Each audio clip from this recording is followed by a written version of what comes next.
vous adoptez finalement l'idéologie du Ku Klux Klan de sinistre mémoire, puisque c'était ceux qui étaient effectivement utilisés pour inciter à la haine raciale dans les années 30 aux États-Unis. Nous souhaitons, avec le groupe Rassemblement National, rendre à la France un peu de bon sens dans la réponse de l'État face aux auteurs de délits et de crimes. Pour rappel, 93% des vols et 63% des agressions sexuelles dans les transports franciliens sont le fait d'étrangers.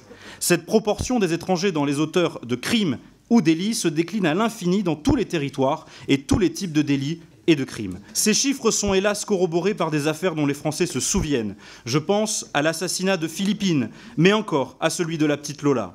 Il faut être aveuglé par l'idéologie pour ne pas tirer les conséquences de cette immigration anarchique qui est un facteur aggravant de la délinquance. Croyez-moi, les Français, eux, sont loin d'être aveugles. Vous agitez le chiffon rouge de ce fantasme de la femme blanche qui serait victime du viol de l'homme noir, et là, finalement, vous adoptez...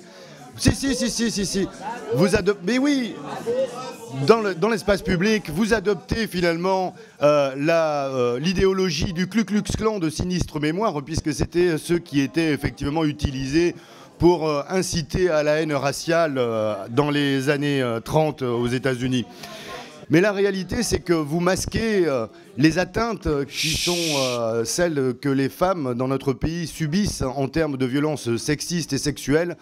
Et vous omettez bien prudemment, bien évidemment, de pointer le fait qu'elles se produisent dans le milieu intrafamilial pour 95% d'entre elles, et non pas dans l'espace public que vous voulez rendre équivalent à une zone de guerre, en quelque sorte, entre les Blancs et ceux qui ne le seraient pas. C'est tout ce que votre texte traduit.